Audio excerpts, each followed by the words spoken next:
Says the Arizal. In the end of days, ikvata the Mashiach. In the era right before Mashiach's arrival, the primary task, says Arizal, is tefillah, prayers.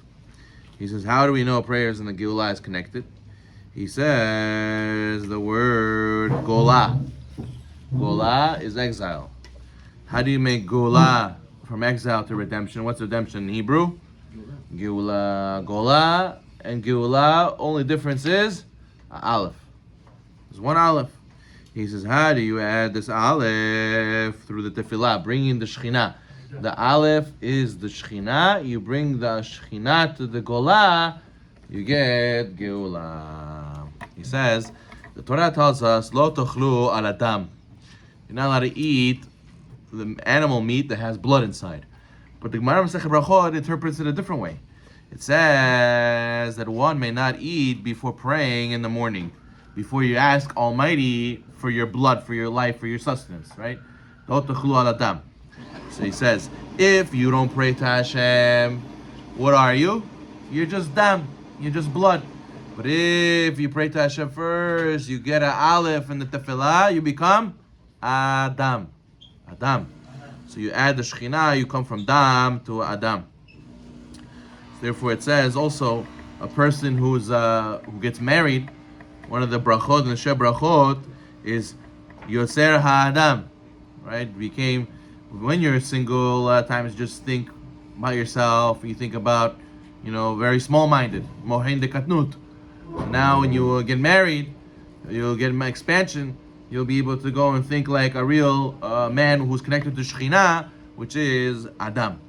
Adam is equal to 45 in Gemtarya. What's Gemtarya? Geulah. Gimel is 3. Aleph is 1. So that's 4. Vav is 6. That's 10. Lamed is 30. So 10 plus 30 is 40. Hey is 45. Adam is Gematria Geulah. When you become Adam, bringing the Aleph down to the Shekhinah, through the prayers, the Arizal says, especially Ikvat the Mashiach, you're going to be able to bring the Geulah. So therefore, we got to make sure to emphasize and put efforts into our tefillah. But a person could ask, Rabbi, we don't have so much kavanah. As we know, that the king, you can't serve him dirty water, right? There's the Hafetz Chaim says the mashal, right? The man asked the servant, the king asked the servant to bring a drink of water, and he brings him a cup full of murky water. He's going to throw it in his face. He's going to say, what is this? How can you serve me like this? So, Kadosh Baruch Hu is the same, no? How can we serve our prayers mixed in with all this murkiness, these bad thoughts, these distractions, these loss of kavanah? So he says, the Chafetz Chaim, that the king taught the servant, from now on, only serve me filtered. You gotta give me beautiful, sparkling, clean water. So he says to them, no problem. But one day there was a fire that broke out in one of the rooms in the castle, and the man the king was upset. Where's my servant? Where's my servant? He says, the house is burning down. Why are you taking so long to bring water? He says, what do you mean? You said I only can bring sparkling, clean, crystal clear water. So I'm filtering it to go put the fire out. He said, what are you talking about? Who cares about filtering the water? Just throw any water, it will help. Any water will save us. Says the Hafez Chaim, our generation is Ikvat the Mashiach. There's a big fire.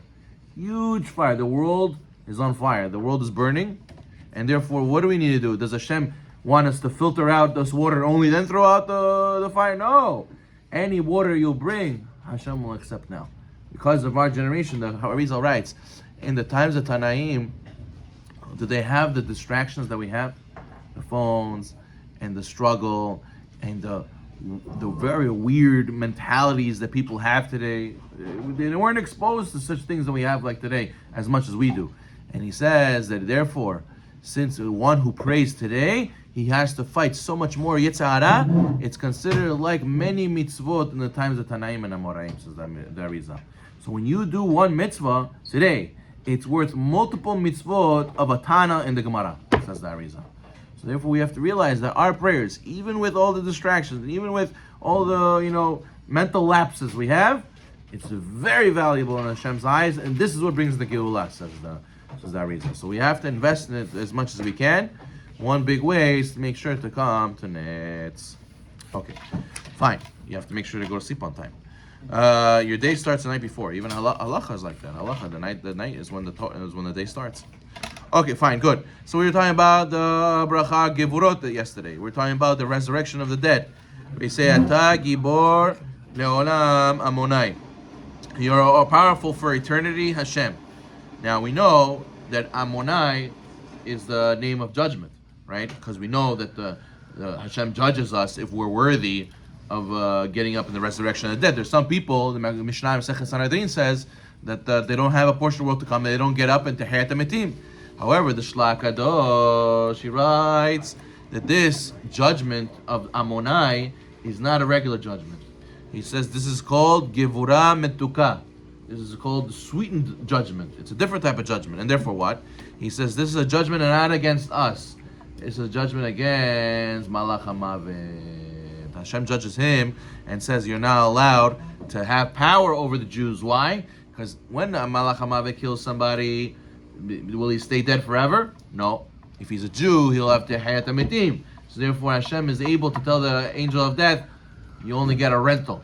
It's not forever. You're going to have to bring him back. Hashem judges the angel of death and doesn't give him ability to take us away completely. Now, over here, we see right after, we have Mashiv Ruach Morid Geshem. He blows the wind and brings down the rain. So during the winter, we have to insert this to thank Hashem for bringing us the rain. And also the wind, because without the wind, the clouds wouldn't move and wouldn't be able to bring the water to the right place. It's interesting. You should know, we know science tells us how does the rain get up into the sky, into the clouds, how the clouds form. It's evaporation from the bodies of water, right? The ocean, the lakes, the rivers, and it goes and it rises as steam all the way up to the atmosphere. It condenses into a thick cloud, and eventually it condenses so much it comes back down as water. And the Chafetam Sofer says that how come the Gemara says that in Bavel the clouds used to come and then it wouldn't rain? So the Gemara says because the Babylonians, the Jews in that time, used to say, Shas Perdu, I'm coming, 5 minutes, I'll be there. And then they didn't come, and they didn't keep their word. The way the people are is the way the weather is, says the Gemara. So therefore he says, why is that? He says the words we say and how we say our words, that also adds to the steam that goes up to the clouds. And therefore the clouds are infused with the holiness or the lack of based on our words, says the Khatam Sofer. And therefore that's why when people used to not keep their word, the rain would also be affected. So therefore you should know, there's the Gemara says, how are we going to get up at Tehiyat HaMetim? We need to have the dirt, right? We're going to come back, our body's going to have to be like a dough, reformed. But every dough needs water.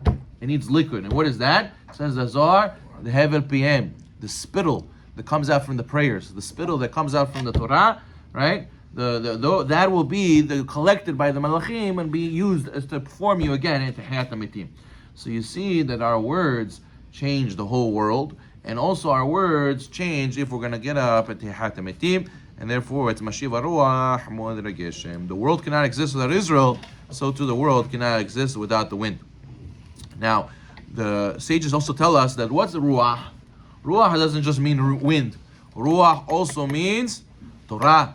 Just like the world cannot exist without Torah, so too it cannot exist without wind. So he says, the Gemara says, Holin says, where in the Torah do we see a hint to Moshe Rabbeinu, right?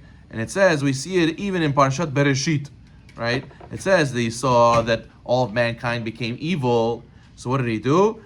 Bisaga hu basar, right? Insofar as they are mere flesh. Hashem says, this word, bet, shin, gimel, mem, is 345, is an allusion to Moshe Rabbeinu. Moshe is also 345. Why do you need to have a hint of Moshe Rabbeinu in the flood? Parshat Noah. So you should know that who was the Gilgul of Noah? Moshe Rabbeinu. That's why he was also in a teva. He was also in a boat in the water, right? But it says that their souls were connected. So therefore, Noah was supposed to what? Speak to his generation and make everybody do teshuvah. He didn't. So he came back again, and Moshe Rabbeinu, and he went into the boat again, and this time he did speak to the nation, and he did make them to teshuvah, and he did redeem them. So therefore, he represents the flood of spirituality that was supposed to be in the world instead of the flood of the physical water, the rain. So therefore, that's why Mashiach Baruch Moed Geshem means that we're thanking Hashem for sending us somebody to bring out the wind of the Torah, the spirit of the Torah into the world. And therefore, we express Hashem thanks not just for the rain, but also for the water and Mayim and Torah. We say Mechayakel Hayim Bechesed. Hashem, He gives sustenance to the Jewish people, to the world, right? And He gives us our basic needs, but not just basic needs, also, even though we don't deserve it, He gives us as a Hesed. And He even has mercy, and He decides mercifully that some people should get up, even though they might not deserve to get to have the mitim. Hashem judges them favorably. And another Hesed Hashem does is that we will have our shrouds as our clothing. When we get out of the ground, what, you're going to be naked? Hashem gives us a Hesed that He makes us that our shrouds will be our clothing, and eventually we'll be able to find other clothing, we'll make other clothing. But HaKadosh Baruch Hu, the whole entire way, always thought about our best interest. And finally, Somech Nofelim, He supports those who fall. You know, there's a lot of people who experience vertigo. They might get dizzy. If the equilibrium in your ear with the liquid that you have in your ear, if it's thrown off even a little bit, you lose your sense of stability. Even if you're missing your flesh on your ear, it throws off your balance, because everything is a counterweight to be able to make you feel like you're steady. So therefore, Hashem makes a big hesed in that He gives us a balance. So Mechnofli doesn't let us fall. But more than that, Hashem catches those who fall spiritually. So Mechnofilim, those people who did sin, and also they gave the klipa their sparks and they fell. Hashem also helps them. He says, if you open for me like the eye of a needle, I will open for you like the door of the hallway of the ballroom. All you have to do is say, I want, and Hashem will give you siyad v'shmaya.